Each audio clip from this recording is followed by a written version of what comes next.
So hello and welcome everyone. Today I'm joined by Dr. Penny Kendall-Reid to discuss cardiovascular and resistance training SNPs. I will then talk a little bit about how to support your patients with a genetic diet. We're happy to have several newcomers join the webinar today. For those of you who do not know, my name is Morgan Canal and I'm with Feed Your Genes. This is a meal plan business I have started to support clients in following their genetic requirements. And Dr. Penny Kendall-Reid is the brilliant creator of her integrated genetic platform, GeneRx.ca. This is a place for you to upload your patient's raw data and receive a nearly 70-page genetic report, which includes protocols.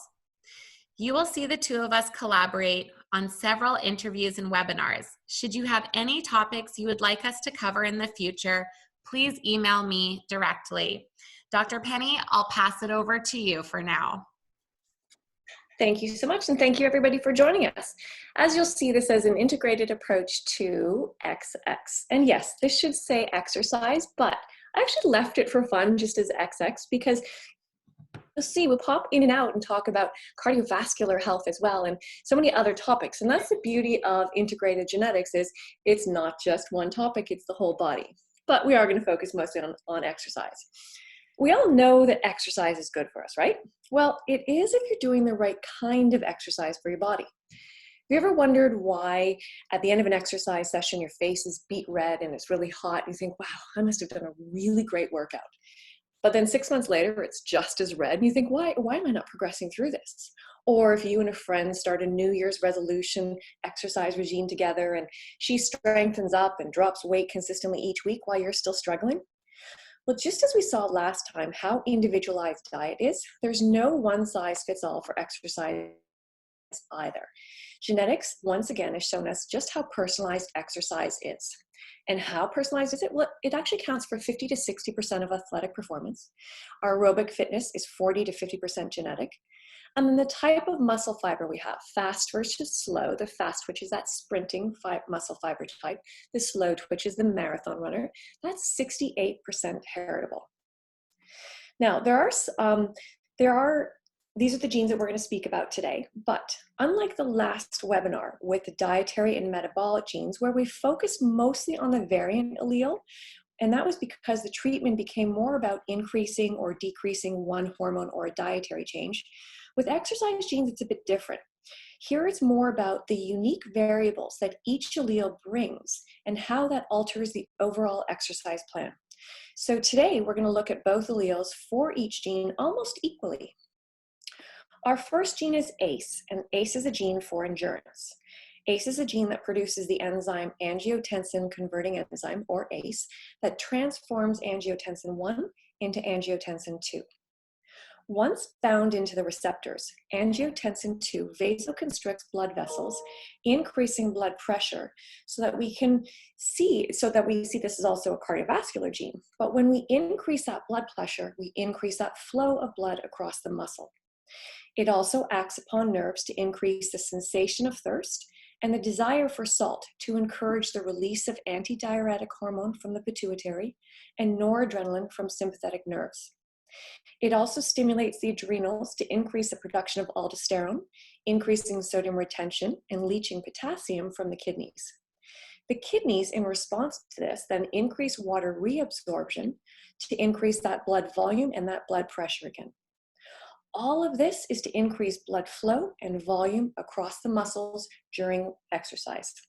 The normal allele here is G and the variant is A. Why there's a D and an I beside it is because it's also known as a deletion or insertion gene. So meaning the gene itself is either deleted and doesn't produce an enzyme or produces one, and vice versa. So the normal allele G has an increased ACE production. So this means increased vasoconstriction, but only for short periods of time. So we get that massive blood flow for a short period of time across the muscle.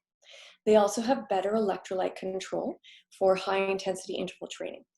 But if they try to do endurance, because they don't have that blood flow for an extended period of time, they start to inflame the muscle. And we see this by increased interleukin-6 levels. So all in all, ACE and the G alleles better with high intensity interval training. If we look at the variant allele, the A, they actually have decreased ACE production. So they get increased vasodilation versus the vasoconstriction. So they get this nice, slow delivery of blood across the muscle, but for a long period of time. They don't have that intense sodium-potassium control that we need for quick muscle contractions. And if they try to do those quick muscle contractions that we see in high-intensity interval training, they'll actually start to break down the muscle. And that's evidenced by the increase in creatine kinase. So overall, they're better with endurance workouts. So how do we support these two sides of the gene? Well, with the normal allele, with both of them, it's actually really about the style of exercise that they're doing. With the normal allele, they're advantageous with the sprints or high intensity interval training because they've got that muscle blood flow for short bursts of energy. And the same thing applies to resistance training. They're designed for heavier weights with fewer repetitions, power style of exercises. And in fact, if they try to do the opposite, if they try to do really light weights with multiple reps, they're not really going to see any strength gaining from that. Versus the A allele, exact opposite. Everything becomes about endurance. Cardiovascular-wise, they want to do about 45 minimum to an hour, if not even more, but at a moderate 55 to 75% capacity. They want to make their weight training into an endurance style as well. So multiple repetitions, light weights, very little breaks in between, keeping it going, making it into almost a cardiovascular workout. Ideally, you would do strength training and cardiovascular work on the same day and use compound body movements, more than one body part at a time, once again, to divert that blood flow to a lot of different body parts. And often, particularly if they're extending that exercise past the hour, supplementing with electrolytes. Now remember, this is only one gene, so we can't just say endurance versus sprinting or lightweight versus heavy weights just through one gene. We have to combine it. This is just showing us the information from this one gene that we then combine with the other ones to see how we ideally should exercise. Actin-3, a gene for speed. The actin-3 gene is a gene that produces the protein alpha-actin-3 that forms the strong muscle fibers or the fast twitch fibers needed for powerful explosive muscle contractions. It also dictates the thickness of the myelin sheath around the nerve, thus the speed at which the message is sent down the nerve from the brain to the muscle to say muscle contract for that explosive movement. And via the muscle fiber type, it also dictates the type of metabolic byproduct that's produced when the muscle contracts. The normal allele C has a high production of alpha-actin-3 and thus forms an abundant number of fast twitch fibers. They also have a really thick myelin sheath, so they get that message down to the muscle really quickly. But their metabolic byproduct is lactic acid, which is pretty inflammatory. So if they try to exercise for prolonged periods of time, the buildup of lactic acid is too much and it becomes too inflammatory. So once again, they're better with that high intensity interval training, short bursts of intensity.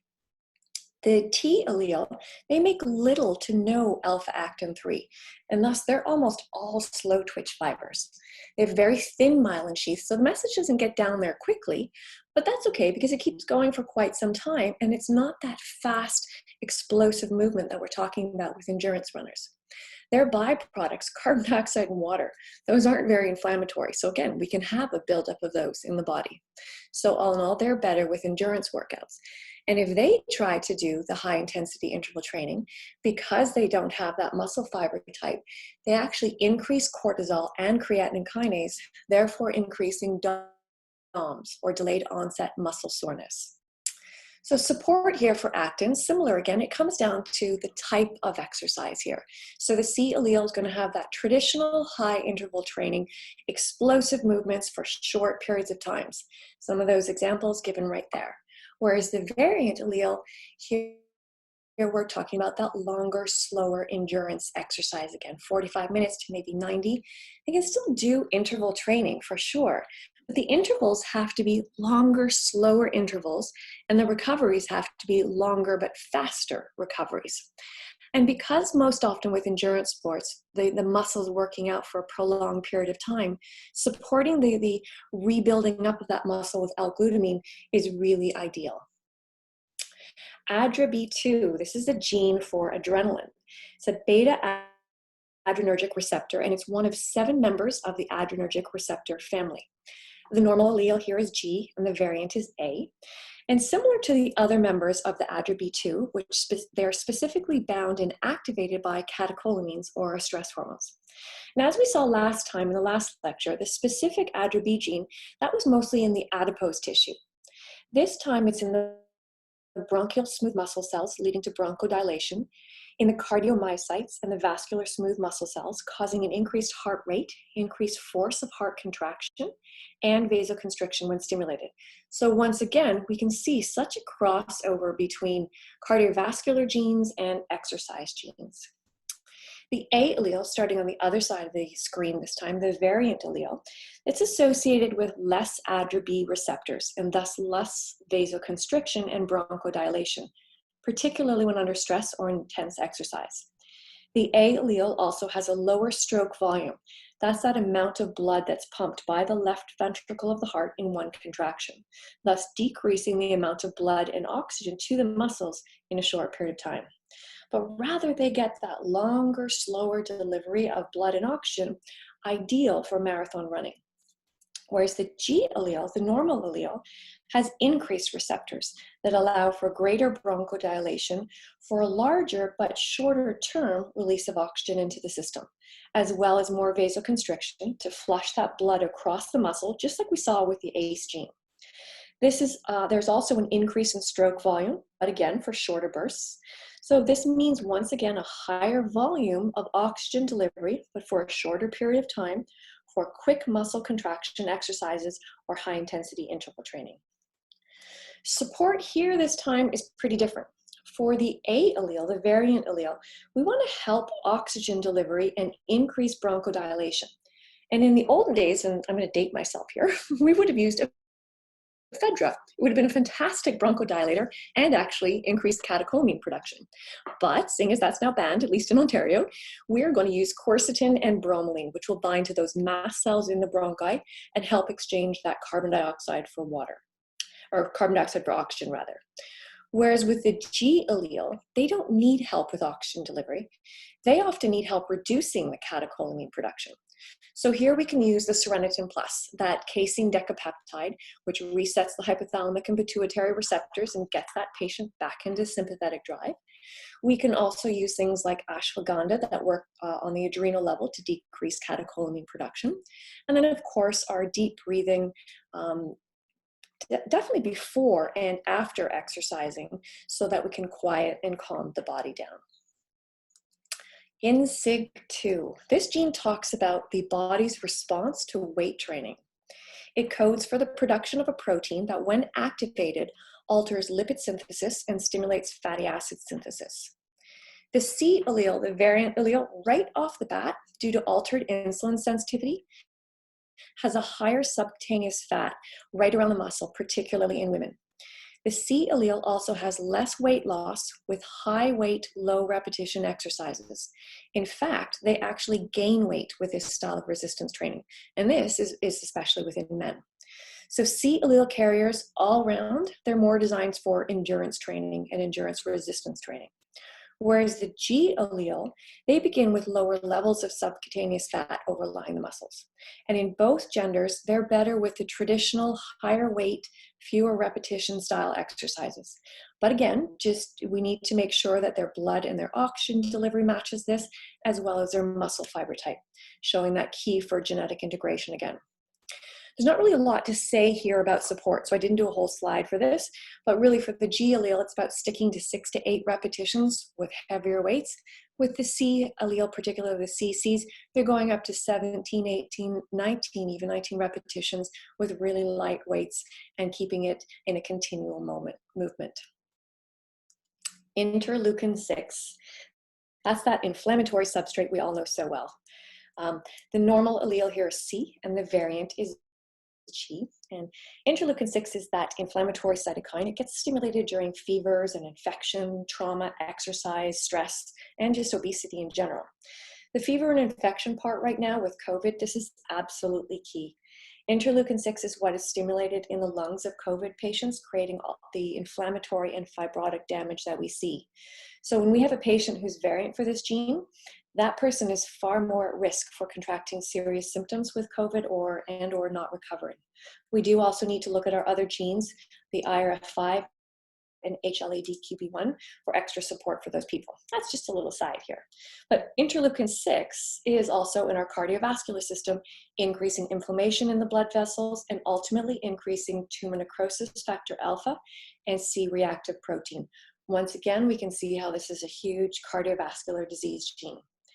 In the muscle, interleukin-6 also greatly increases prostaglandins, which then increases myopathy, especially after working out.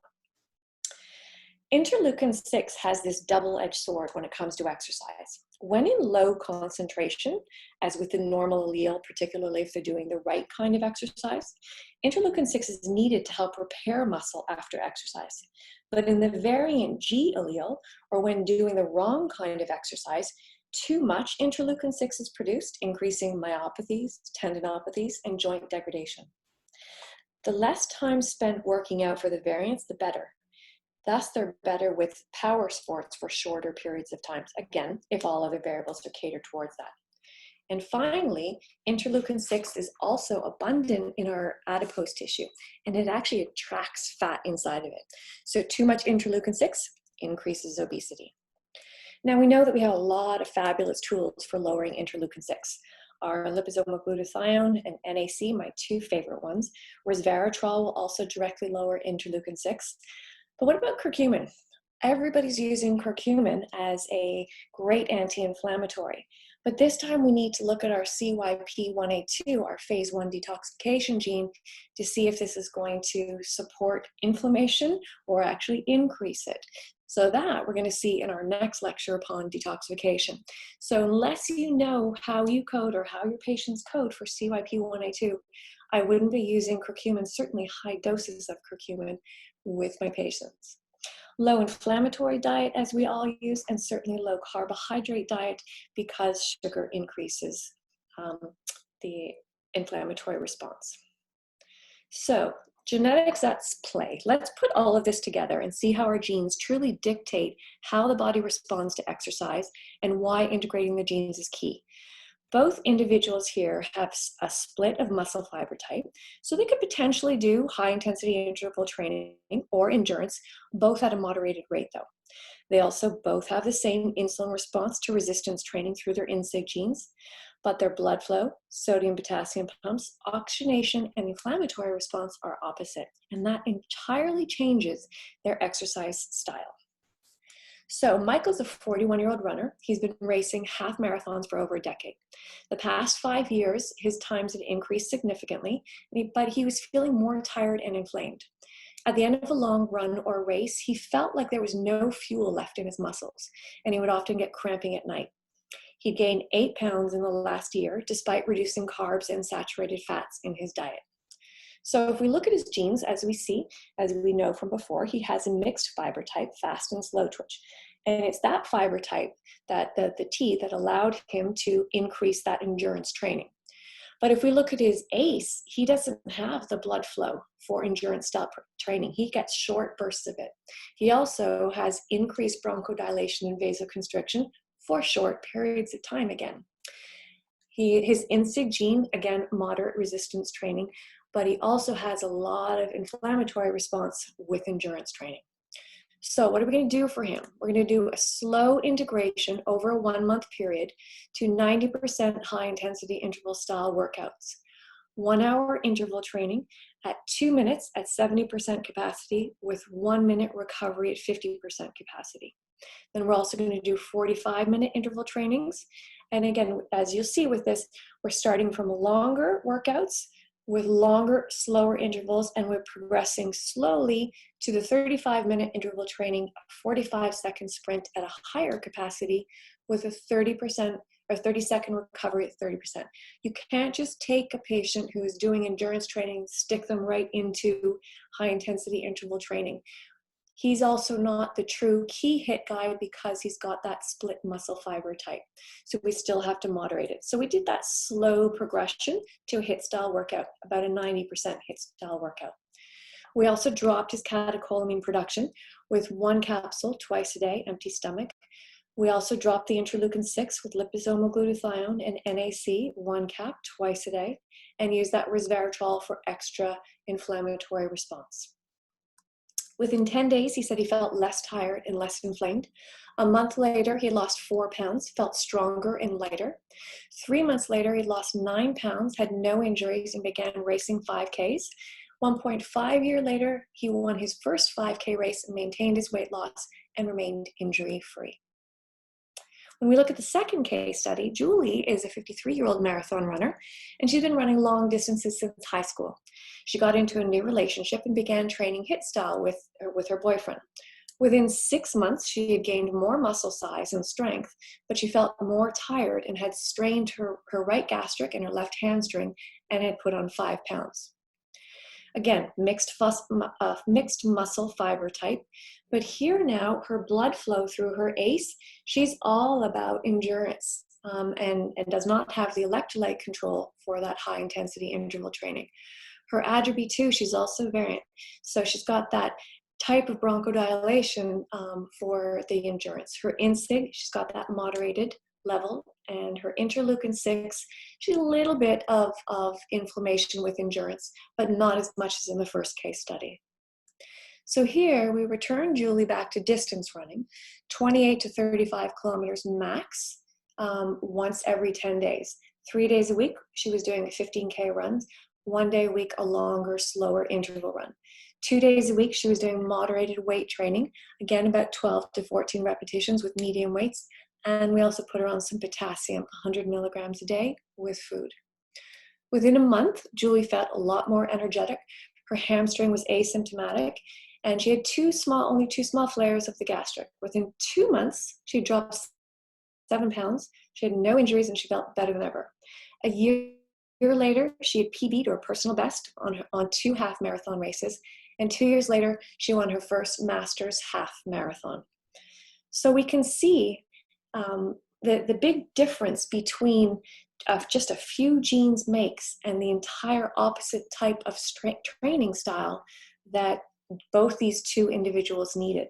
So everything, as we've seen in the last lecture and this lecture, comes down to what's in our genes, what do they dictate, and which way do we want to push them to maximize our health, maximize our metabolism, maximize our performance.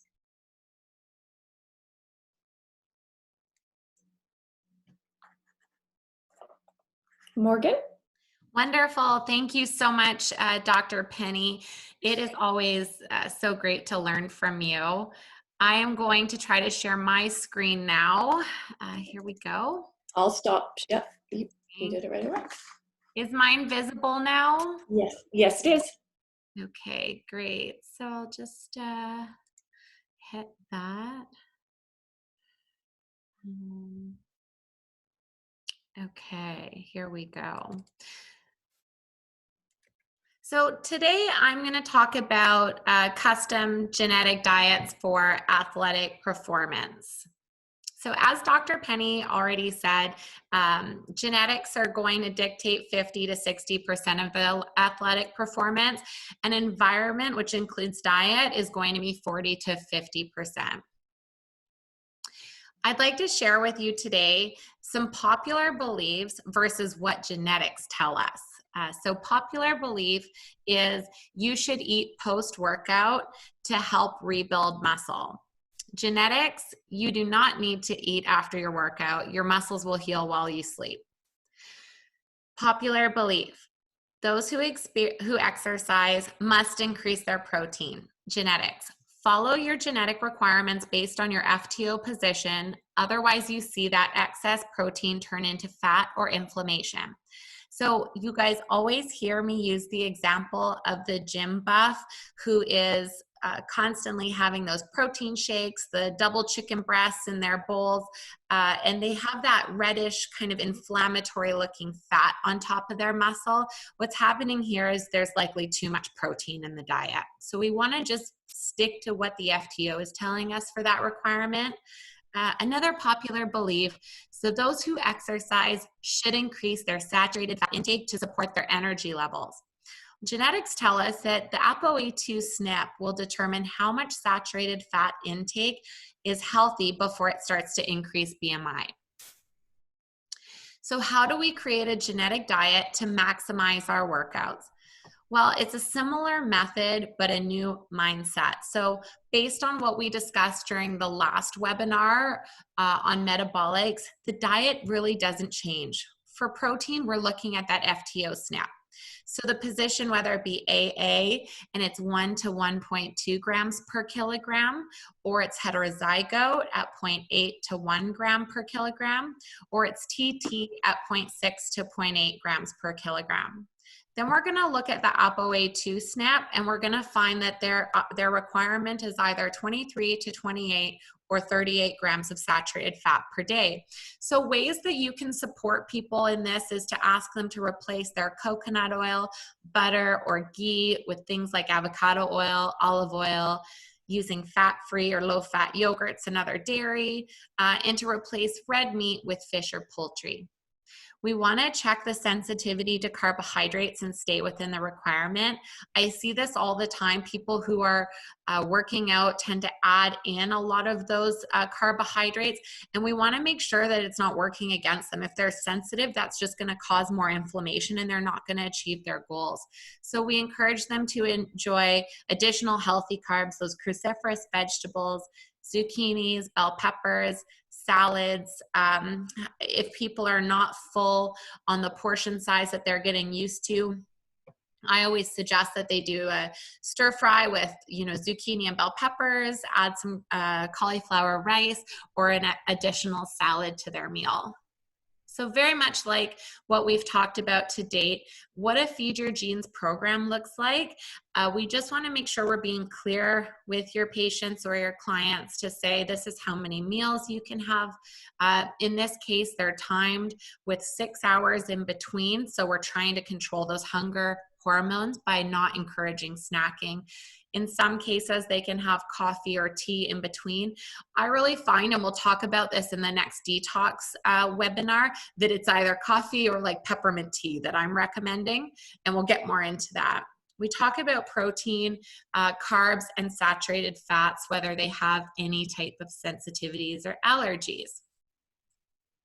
So I just wanted to put up a little bit of menu inspiration because I feel it's easy to name off a few things to people to give as examples. So one of my favorite things right now is in the far top left corner is just making myself a little lunchbox. Those are turkey roll-ups with Havarti cheese and apple. There's a lot of protein. There is some healthy fats in there. We've got, if someone needs raw cruciferous vegetables, making them a broccoli and edamame almond salad, which is really high in protein. And I'm not going to go through all of them, but you can see all those things that look like rice. It's cauliflower rice. And in the shepherd's pie on the bottom, I've done mashed cauliflower. For those of you who don't know this about me, I love rice cauliflower, mashed cauliflower. I prefer it. I love that we can go to places like Costco these days and buy a big bag of organic frozen cauliflower rice that's ready to go. It's just such a convenient thing that people can use as a healthy replacement. The other thing I wanted to offer you guys today was a really easy recipe for your patients who need a little sweet treat after their dinner and they're used to being snackers. What I recommend is people get creative with making their own desserts. So I take half a container of fat-free grass-fed yogurt.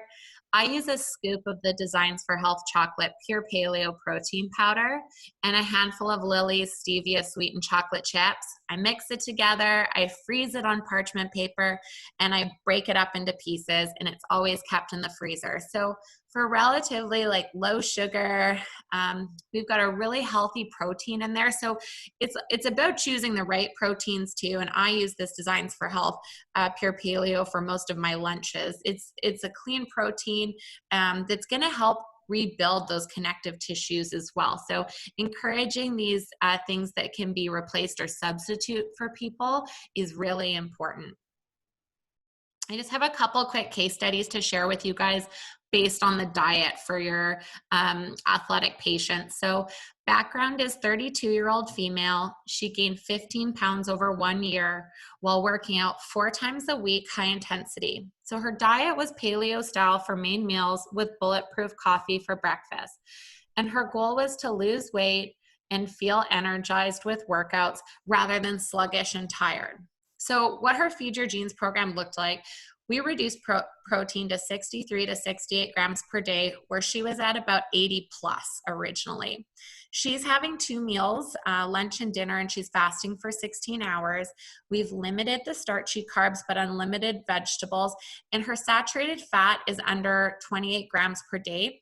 So like we've talked about before, that saturated fat amount is something that we want to avoid, not achieve. So her bulletproof coffees were about 15 grams of saturated fat per day. So we kind of looked at her meal plan and some recipes and decided if we really cut down on those other places, switched to fat-free dairy and got rid of the heavy creams, then she was able to hang on to those bulletproof coffees that she enjoyed. So her results, after 10 days, she was down 5 pounds. After 3 weeks, she was down 8 pounds, and she feels less inflamed with far more energy. At 7 weeks, she was down 12 pounds, so just short of her goal. She had less inflammation, increased energy, and she's enjoying her workouts more. And she reports that she feels better all around with less protein. This is something that I see and hear all the time. People will report that they feel less puffy. You'll be able to visually see it. And it's really a lot of that is just looking at this diet and their genetics.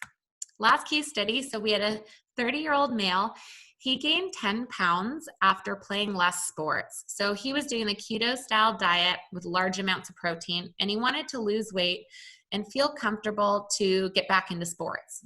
So we reduced his protein to 84 to 94 grams a day. He was at 120 grams a day between his shakes and the amount of protein he was consuming. So 3 meals a day with no snacking, limited those starchy carbs, lots of vegetables, and he needed to be under 23 grams of saturated fat per day. So the keto style diet that he was doing with the heavy creams and things like that was actually not ideal for his genetics. So after 10 days, he was down 5 pounds, felt less inflamed. After 3 weeks, he was down 8 pounds, felt less inflamed with far more energy, and he's rejoined a house league for hockey. After 7 weeks, he was down his goal of 10 pounds, and again, less inflammation, increased energy, and is enjoying being back on a team sport. And that's what you'll hear a lot, is that less inflamed, more energy once you get that genetic diet right. Okay, so just to wrap up, you guys, I have a few announcements. We do have an upcoming webinar on June 5th. This will be an integrated assessment of phase 1 and phase 2 detoxification that Dr. Penny will talk about, and I'll talk about some cleansing and healing recipes. Secondly, I've started a YouTube channel where I'll put all these recorded webinars on. Dr. Penny and I have also recorded a series of interviews that we've done, which a lot of practitioners are finding helpful with their patients to be able to explain in a very short amount of time kind of why genetics. Dr. Penny also did a tutorial a couple weeks ago on how to use the GeneRx platform, so how you can edit the protocols for your patients as well as how she goes over it. And again, we always want to stay in touch. I have my Instagram is @feed_your_genes. And yeah, we want to look and see if anyone has got any questions at this point. One of the things I can certainly attest to is that fantastic pure paleo and frozen yogurt treat. I made it as soon as Morgan had made it. She sent me the recipe, and it's absolutely amazing.